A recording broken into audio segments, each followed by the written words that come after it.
ஓம் சாந்தி. Sheelu pen அவர்களின் global பக்திக்கான வகுப்பு. ஓம் சாந்தி. பாபா ஒரு வினாடியிலே போய் வருகின்ற பயிற்சியை எங்களுக்கு படிப்பிச்சிருக்கின்றார். அது பௌதீகமான உடல் பயிற்சியிலும் கூட ஆசிரியர் கைகளை உயர்த்துங்கள் என்று சொன்ன உடனே அவர்கள் கைகளை உயர்த்த வேண்டும். அதுபோல அதுக்கு பிறகு கைகளை கீழே விடுங்கள் என்று ஆசிரியர் சொல்லும் பொழுது மாணவர்கள் கைகளை கீழே விடுகின்றார். அது மாதிரி ஆசிரியர் என்ன சொல்கின்றாரோ அதனை பிள்ளைகள் செய்கின்றார்கள். அது பௌதீகமான பயிற்சி. அவ்வாறே பாபா எங்களுக்கு இந்த ஆன்மீக பயிற்சியை கற்பித்திருக்கிறார். அதாவது உள்ளுக்கு வருவதும் வெளியே செல்வதும், அதாவது உள்ளுக்குள்ளே வருவதும் எனக்குள்ளே வருவதும், என்னை பற்றி சரியாக புரிந்து கொள்வதும், அகநோக்கத்திலே புரிந்து கொள்வதும், நான் ஒரு ஆத்மா என்பதை புரிந்து கொண்டிருப்பதும், பின்னர் என்னுடைய செயற்பாடுகளிலே மீண்டும் நான் செயற்பாடுகளில் வருவது, அது உள்ளுக்கு வருவதும் வெளியிலே வருவதும், ஆத்மாவாக இருந்து நான் யார் என்பதை பற்றியும், என்னுடைய உண்மையான குணங்களை பற்றியும், நான் தூய்மையான ஆத்மா, அன்பான ஆத்மா, அழகான ஆத்மா என்ற ஒரு விழிப்புணர்வை கொண்டிருக்கின்றேன். அதை நான் பார்க்கும் பொழுது, நான் உள்ளுக்கு வரும் பொழுதும் மற்றும் வெளியிலே வரும் பொழுதும் அந்த செயல்பாடுகளிலும் அந்த உணர்வுகளை நான் கொண்டு செய்கின்றேன். அன்பான செயல்பாடுகளை செய்கின்றேன், அமைதியான செயல்பாடுகளை செய்கின்றேன். அந்த நற்பண்பின் அடிப்படையில் நான் என்னுடைய செயல்பாடுகளை செய்கின்றேன். இதை தான் உள்ளுக்கு வருவதும் வெளியில் செல்வதும் என்று சொல்லப்படுகின்றது. நான் ஆத்மா உணர்விலே வருவதன் மூலம் உள்ளே வருகின்றேன். பிறகு ஆத்மாவாக நான் ஒரு தூய்மையான அன்பானவராயிருக்கின்றேன். அந்த உணர்வுடன் நான் வெளிவருகின்றேன். அதன் அடிப்படையில் என்னுடைய செயல்பாடுகளை செய்கின்றேன். இதை உள்ளுக்கு வருவது வெளியே வருகின்ற சொல்லப்படுகின்றது.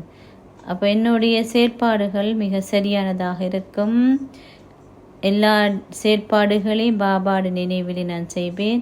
நான் ஒரு தூய்மையின் ஆத்மா என்று எனக்கு தெரிகின்றது. என்னுடைய செயல்பாடுகள் தூய்மை நிறைந்ததாக இருக்கின்றது. என்னுடைய எண்ணங்கள் தூய்மை நிறைந்ததாக இருக்கும், வார்த்தைகள் தூய்மை நிறைந்ததாக இருக்கும். இந்த தூய்மை என்பது அமைதியையும் சந்தோஷத்தையும் கொண்டு வருகின்றது.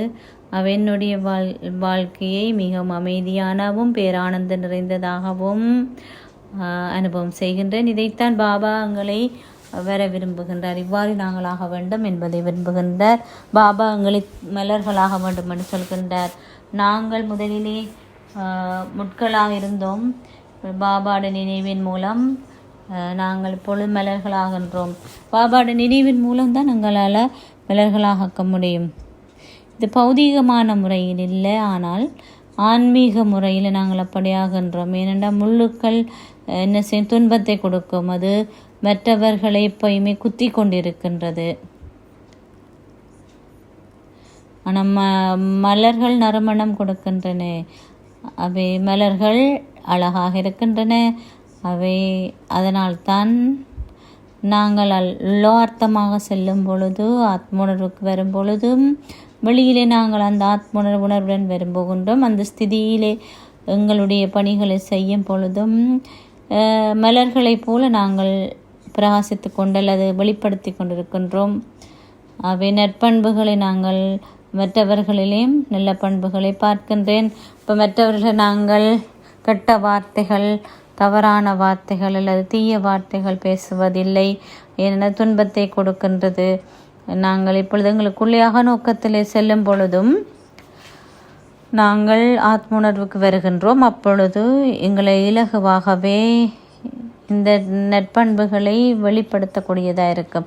இதன் ஆத்மாலேயே நிறைந்திருக்கின்றது. ஆனால் நாங்கள் சரீரத்தில் இருக்கும் பொழுது, எங்களிடம் இந்த குணங்கள் இருக்கும் பொழுது, எங்களுக்கு இது இருந்தது என்று கூட எங்களுக்கு தெரியாது. இப்பொழுது எங்களுக்கு விழிப்புணர்வு இருக்கின்றது. நாங்கள் இதை நடைமுறையிலே போடுகிறோம். அதை நாங்கள் எவ்வளோ அதிகளாக நாங்கள் நடைமுறையில் போட்டுக்கொண்டோமோ இவ்வளோ அழகானவர்களை நாங்கள் ஆகின்றோம். பாபா எங்களை மிகவும் அன்பானவராக்கின்றார். எங்களை அவர்கள் மலர்களாக்கியிருக்கிறார். அவை இந்த மலர் என்பது அழகான நிறத்தை கொண்டிருப்பது மட்டுமல்ல, அது அழகான வடிவத்தை கொண்டிருக்கிறது, நிறம் இருக்கின்றது, அத்துடன் அதில் அதன் ஒரு சாரத்தை கொண்டதாக இருக்கிறது, எல்லாத்தையுமே நிறைஞ்சதாக இருக்கின்றது. ஆகவே பாபா எங்களையர் மலர்கள் போலாக விரும்புகின்றார். எல்லாருக்கும் மலர்கள் போல நறுமணத்தை கொடுக்க விரும்புகின்றார். அவை நான் உள்ளுக்குள்ளே இருந்து வெளியில் வரும்பொழுது அப்படி நான் இயல்பாகவே அந்த ஆத்மாவிலே இந்த நறுமணம் வெளிவருகின்றது. ஓம் சாந்தி, ஓம் சாந்தி.